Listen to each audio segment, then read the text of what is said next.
पूरे बच्चे परमेष्ठी भगवान की जय, अनंतानंद से परमेष्ठी भगवान की जय, गुरुनाथ पार्श्वनाथ भगवान की जय, शांतिनाथ भगवान की जय, दशनाथ महावीर भगवान की जय, वेंकटेश्वर बाहुबली भगवान की जय, तीर्थंकर भगवंतों की जय, श्री पद्म गुरुदेव की जय, गुरुदेव श्री देवानंद जी महाराज की जय, गुरुदेव श्री जयकृत जी महाराज की जय, समस्त आचार्यों की जय, को महाराजों की जय, समझवानी माता की जय, जैन धर्म की जय, बोलो देवेश कालज जी महाराज की जय।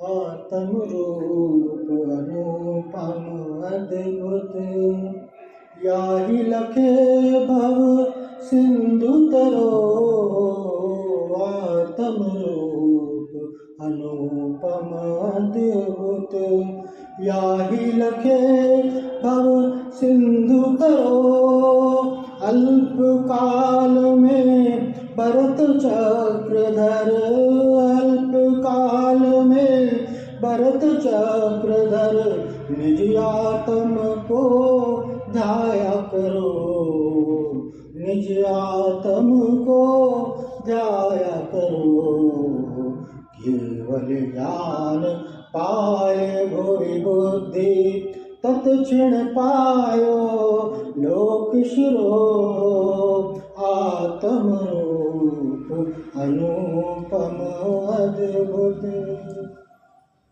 क्या कह रहे हैं? आत्म रूप अनुपम अद्भुत। आत्मा का रूप कैसा है? अनुपम है। शरीर के रूप में लुभाते हैं, मैं बहुत रूपवान हूँ, मैं कैसा हूँ? बहुत रूपवान, मैं बहुत सुंदर दिखता हूँ, लेकिन जगत में आत्मा से सुंदर कुछ भी नहीं है। आत्म रूप अनुपम अद्भुत। और क्या करें? जिसने इस अद्भुत स्वरूप को लख लिया, वो इस भव सिंधु से, इस संसार सागर से पार हो गया। अल्प काल में भरत चक्रधर निज आत्म को ध्याया करे। क्या हुआ कि अल्प काल में कहते ना, भरत चक्रवर्ती घर में वैरागी, क्या कहते हैं ना, घर में भी रह करके और मुक्ति को प्राप्त किया जा सकता है। क्योंकि भरत चक्रवर्ती भी क्या थे, घर में रहे और उन्होंने क्या किया, मुनि बन गए और अंतर्मुख में ध्यान किया और केवल ज्ञान को प्राप्त हो गए। तो घर में भी रह करके मोक्ष को प्राप्त किया जा सकता है, ऐसे बहुत लोगों की धारणा है। लेकिन यहाँ कह रहे हैं कि भरत चक्रवर्ती से तुलना मत करना अपनी, क्योंकि भरत चक्रवर्ती में जितनी अनासक्ति थी, तुम्हारे अंदर उतनी अनासक्ति नहीं। वो घर में भी वैरागी, घर में भी अलिप्त, क्योंकि उन्होंने अनुपम आत्मस्वरूप को लख लिया। तत्क्षण पायो लोक शिरो, अंतर्मुहूर्त में लोक के शिखर में विराज होंगे, केवल ज्ञान को प्रकट कर लिया। ऐसी आत्म की महिमा है अद्भुत। यहाँ पर कह रहे, या बिन समझे द्रव्यलिंग मुनि, उग्र तपन कर भार भरो, या बिन समझे द्रव्यलिंग मुनि, उग्र तपन कर भार भरो, नवग्रीवक पर्यंत जाय कर, नवग्रीवक पर्यंत जाय कर, फेरी भाव वन माही परो, आत्म रूप अनुपम अद्भुत। क्या कह रहे कि द्रव्यलिंगी मुनि है, दो द्रव्यलिंगी और भावलिंगी, दो प्रकार के यहाँ पर वर्णन करते, द्रव्यलिंगी और भावलिंगी। तो अगर द्रव्यलिंगी है और भावलिंगी नहीं है तो क्या होगा? उग्र तप भी किया तो इस संसार सागर में परिभ्रमण करेगा, नवग्रीव पर्यंत जाता है, लेकिन एक बार मुनि पद को धारण कर लिया ना, तो उस द्रव्य लिंग का ऐसा प्रभाव है कि वो संसार सागर से पार हो जाए, ऐसे मुनिपद की महिमा है। आत्म रूप अनुपम अद्भुत, सम्यक दर्शन ज्ञान चरण तप, ये ही जगत में सार धरो। सम्यक दर्शन ज्ञान चरण तप, ये ही जगत में सार धरो। पूरब शिव को गए जाएं अब, पूरब शिव को गए जाएं अब, फिर जय है यही नियत करो। आत्म रूप अनुपम अद्भुत, क्या करें? सम्यक दर्शन ज्ञान चरित, सम्यक दर्शन ज्ञान चरित और तप, ये 4 प्रकार की आराधना ही इस संसार में सार है। सम्यक दर्शन को प्राप्त करके जाना, इस मनुष्य जीवन की सार्थकता क्या है? सम्यक दर्शन। जिस प्रकार से एक टिकट लेते हैं, टिकट लेते हैं कि नहीं लेते हैं? हाँ, टिकट लेते हैं तो क्या होता है? हाँ, निश्चितता हो गई ना कि हम उस स्थान को पहुंच जाए। हाँ, ट्रेन है वो लेट भी हो गई, मान लो ट्रेन लेट हो जाती है, ट्रेन कैंसिल हो जाती है, तो क्या होता है? गवर्नमेंट दूसरे ट्रेन की व्यवस्था करती है। हाँ, तो वे सम्यक दर्शन अगर प्राप्त कर लिया तो आप क्या, आप मंजिल तक पहुंच जाओगे, तो क्या है? आपके हाथ में टिकट है।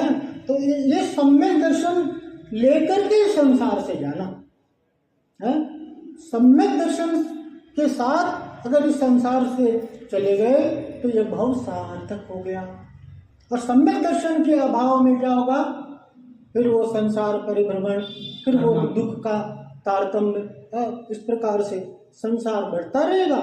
या करे कि भाई इस मनुष्य जन्म को प्राप्त किया, जिन धर्म को प्राप्त किया, तो सम्यक दर्शन जरूर प्राप्त करना, क्योंकि सम्यक दर्शन के माध्यम से तुम्हारा ज्ञान, चरण और तप, आचरण, जो भी धर्म का आचरण कर रहे हैं, मंदिर जा रहे हैं आदि, जितने तीर्थ यात्रा, जप, विधान आदि जितने भी आचरण कर रहे हैं आप धर्म समझ करके, वो आपको परम सुख का कारण बनेगा। जितना भी आप तप आदि करते हो, धूप आदि में, ये वो दुनिया भर का जो कुछ भी आप करते हो धर्म समझ करके, तो आ करके आपके लिए सम्यक दर्शन यदि है तो निश्चित हो गया कि आप मुक्ति को प्राप्त करो।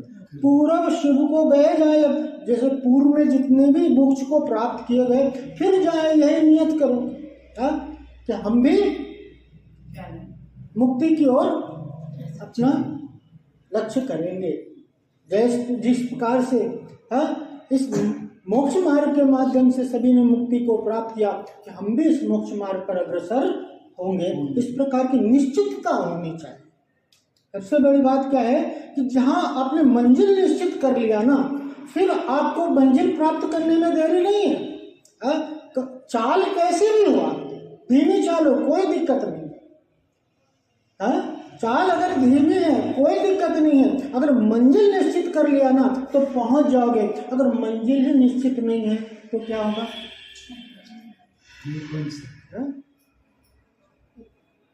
इस प्रकार से आत्म रूप अनुपम अद्भुत, कोटि ग्रंथ का सार यही है, यही जिणवा नीचरो। कोटि ग्रंथ का सार यही है, यही जिणवा नीचरो। दौल जाए अपने आत्म को, दौल जाए अपने आत्म को, मुक्ति रमा तब वेग करो, मुक्ति रमा तब वेग करो। आत्म रूप अनुपम अद्भुत, आत्म रूप अनुपम, क्या कह रहे हैं कि आत्म रूप अनुपम, कोटि ग्रंथ का सार है। क्या मतलब जितने भी ग्रंथ है ना, सभी ग्रंथों का सार क्या बता दिया यहाँ पर कि आत्मा का रूप रख लो।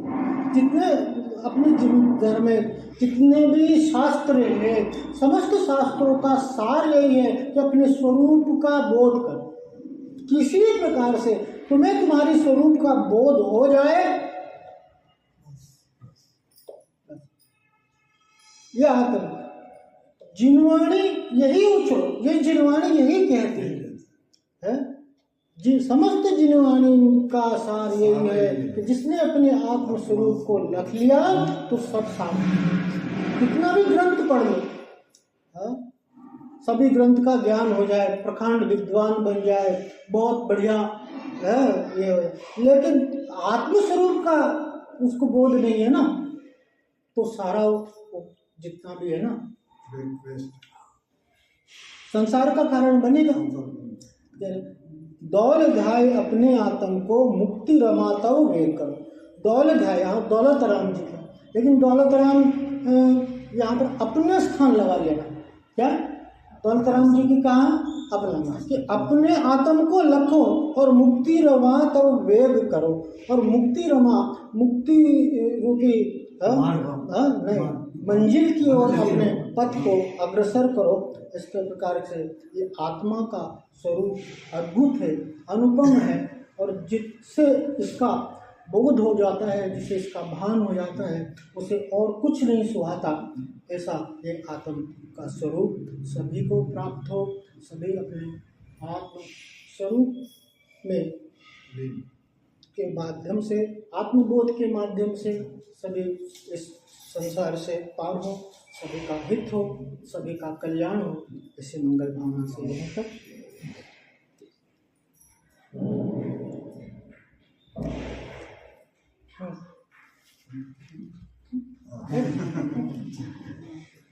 पावन रूपाने पारिश्वनाथाने पावन पदकर्णन किशोरेनो घोर संतापानि सोदिने जाने करुणा सागर श्रीजिनने करुणा सागर श्रीजिनने पावन रूपाने पारिश्वनाथाने पावन पदकर्णन किशोरेनो घोर संतापानि सोदिने जाने करुणा सागर श्रीजिनने करुणा सागर श्रीजिनने जनना मरणा काला बाधे यतिसी परिनिष्ठो दोषावत परिनिष्ठेसी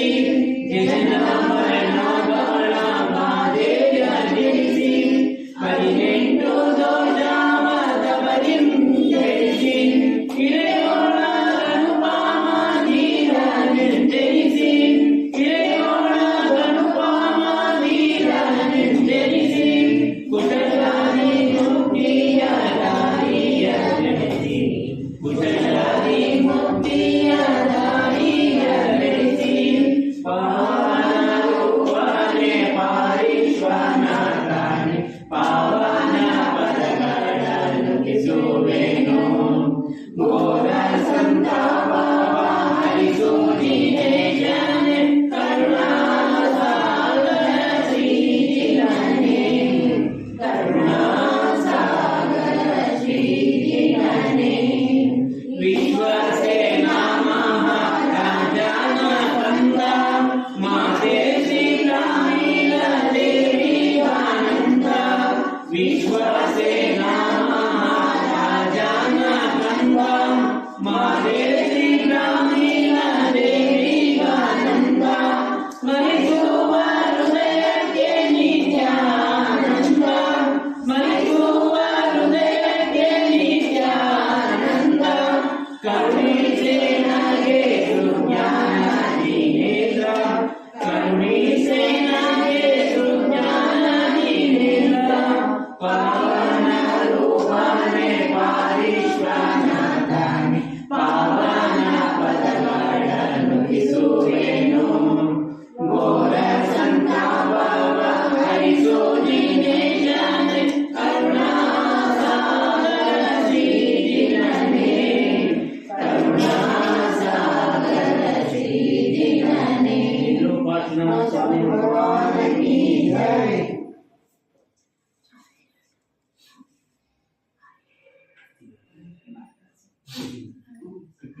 ಬೆಳಗೋಣ ರತಿಯ ಬೇರೆ ಬೇರೆ ಬೇರೆ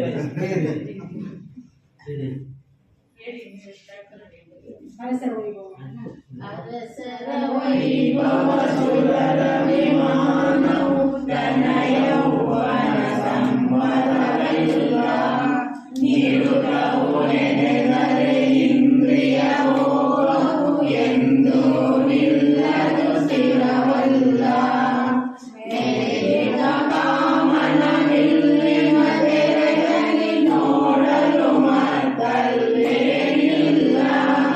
ಸ್ವಾರ್ಥ ಸ್ವಭಾವದ ಸಾಧಿಸಿ ಸಂತಸ ಮುಕ್ತಿಯ ಕೈಯೊಳಗಿರುವುದಲ್ಲ ಉಳಿಗಾಯಲಿ ಉಲ್ಲೆಯ ಪರಿಯಲಿ ನರಳುವ ಭವಕಾನನದಲ್ಲಿ ಕಲಿಗಳ ಕಾಣೆನು ಕಾಲನ ತಡೆಯಲು ಭಯವೇ ಭಯ ಜೀವನದಲ್ಲಿ ತಾಯಿಯು ತಂದೆಯು ಬಂಧುವು ಬಳಗವು ಎಲ್ಲರೂ ಯಮನ ಕೈಯಲ್ಲಿ ಕಾಯುವುದೊಂದೇ ಶ್ರೀಜಿನರಾಜನ ಸ್ಮರಣೆಯು ಸಂತಸ ಶರಣೆಯಲ್ಲಿ ಜಗದಲ್ಲಿ ಮಿಥ್ಯಾ ಮಾಯೆಗೆ ಸಿಲುಕುತ್ತ ತಿರುಗುತ್ತಲಿರುತ್ತೇನು ಆಗಿನ ದೇವನ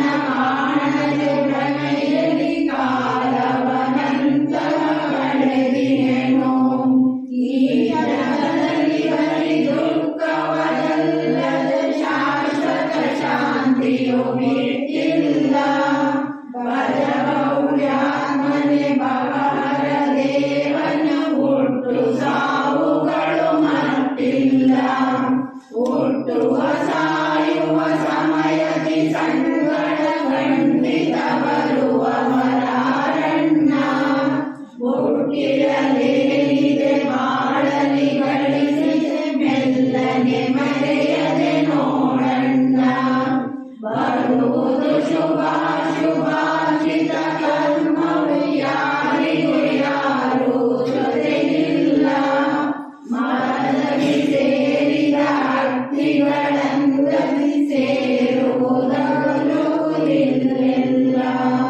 ದೇಹವು ನನ್ನದು ದೇಹವು ನನ್ನದು ಎನ್ನುವೆಯಾಗಲಿ ಮರುಳಲ್ಲ ನೇಹವ ಮಾಡಿದ ವಸ್ತುಗಳಾವು ನಿನ್ನೊಡನೆಂದಿಗೂ ಬರಲಿಲ್ಲ ನೀರು ಹಾಲು ಸೇರಿದ ಪರಿಯಲಿ ಜೀವ ಶರೀರವ ಬಗೆಯುತ್ತಿರು ನೀರ ನುಡಿದು ಪರಿಹಾರ ನೆಲೆಯುತ್ತಿನ ಚಿನ್ಮಯ ಹಂಸವಿನಾಗುತ್ತಿರು ಮಲಮೂತ್ರದ ಕೊಳೆ ಕೊಂಬೆಯ ಕೊನೆಯಲ್ಲಿ ಸುಡುಗಾಡಿಗೆ ಬಲಿಯಾಗುವುದು ವಲಸಿನ ದೇಹವ ನಂಬಿದೆಯಾದರೆ ಕರ್ಮದ ಕೈ ಮೇಲಾಗುವುದು ಪರಿಮಳ ಪಾಕವನೆರೆದರೆ ನಾರು ತಲಿರುವುದು ಶುಚಿಯಲ್ಲ ಚಿಲನೆಯ ಅಮೃತದಲ್ಲಿ ದೊರೆದ ಜಗವದಲ್ಲಿ ಖಂಡಿತ ರುಚಿಯಿಲ್ಲ ಮಿಥ್ಯಾಯಿರದ ಕಷಾಯ ಯೋಗದಿ ಕರ್ಮಗಳೆಂಟವು ಕೂಡುವವು ಸತ್ಯದ ನಡೆ ನುಡಿಯಂದದಿ ಸದಸದ್ಭವವನ್ನು ನೀಡುವುದು ಕರಿಯಲಿ ಮೆಲ್ಲನೆ ನಾಶವ ಹೊಂದುವುದು ಈ ಜಗದಲ್ಲಿ ಭವದ ಬಗೆಯುಳಾತ್ಮನ ಸಾಗರ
ತತ್ವಬೋಧೆಯನ್ನು ಪಡೆಯಲಿಲ್ಲವೇ ಶಾಂತಿಯ ದೇಶವು ಸಿಗಲಿಲ್ಲ. ಲೋಕಾಂತದಲ್ಲಿ ವಾಸಿಸುವವರಿಗೆ ಚಿರಶಾಂತಿಯು ಬಹು ಚಿರವಲ್ಲ. ಭೂಜಲದ ಪಂಚೇಂದ್ರಿಯವು ನಿಜ ಗುಣಬಲವಾದಾದಿಯ ರೂಪವು ಶರೀರ ಬುದ್ಧಿಯ ಗುರುಗುಣವು. ಉತ್ತಮ ಸಂಪದ ಸಮಾಧಿ ಕೊನೆಯಲ್ಲಿ ದುರ್ಬಲವೆಂಬುದ ಮರೆಯದಿರು. ಸತ್ತರು ಬದುಕುವ ದಾರಿಯ ತೋರುವ ಶ್ರೀಜಿನ ಚರಣವ ತೊರೆಯದಿರು. ಧರ್ಮವೇ ಸಿರಿಯದು ಧರ್ಮವೇ ಗುರಿಯದು ನಿಜ ಜೀವನದ ಗುರಿಯಲ್ಲ. ಮರ್ಮವನರಿಯಲು ಸುರತರು ಚಿಂತಾಮಣಿಗಳು ಅಡಿಗಡಿಗಾತ್ಮಗೆ ಸಾರುತ್ತಲಿರುವುದು ಗುರುಗಳು ಸಂತಸ ಶಾಂತಿಯಲ್ಲಿ. ಕುಡಿ ಕುಡಿ ಧರ್ಮಾಮೃತವನ್ನು ಮೆರೆಯದೆ ಕೆಡಲಿರುವ ತಿರುಗುತ್ತ ಶಾಂತಿಯಲ್ಲಿ. ಈ ಪರಿಪಾದಶ ಭಾವನೆ ಎಂಬುದು ತೀರ್ಥಂಕರರಿಗ ಭಾವಿಪರು. ಭೇದ ಭೇದದಿ ತತ್ಪರಿ ಆತ್ಮಜ ಮುಕ್ತಿಗೆ ಸಾಗಿಸಿ ಶ್ರಮಿಸುವರು. ಭವದನ ಭೋಗದಿ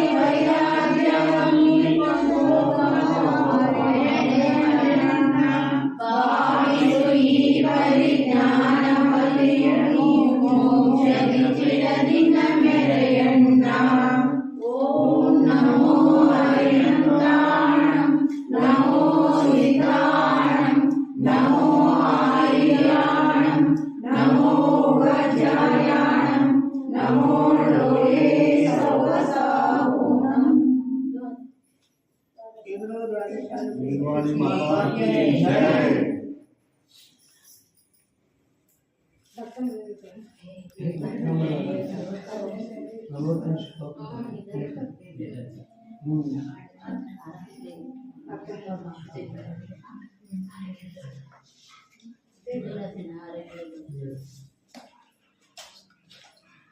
दूर जाना अकेले जाना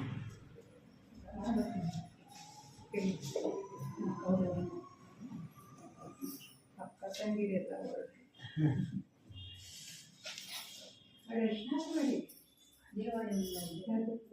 ಕರುಣಾಮಯಿ ಕನಿಕರಿಸು ಭವಬಂಧನ ಪರಿಹರಿಸು. ಜಿನವಾಣಿಯ ಮೊರೆಯೊಂದೇ ಪದತಲದಲ್ಲಿ ನೆಲೆ ನೀಡು. ಅರುಣಾನದ ತಿಮಿರದಲ್ಲಿ ಗುರಿ ಕಾಣದೆ ತಿರುಗುತ್ತಿದೆ. ಜೊತೆ ಬರುವವರನ್ನು ಕಾಣೆ ಏಕಾಂಗಿಯಾಗಿರುವೆ. ನುಡಿ ನೀಡುತ್ತ ಕೈಗೊಳಿಸು ಕರುಣಿಸಲು ಬೇಡುತ್ತಿದೆ. ದಿನವಾಣಿಯ ಮೊರೆಯೊಂದೇ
की जय।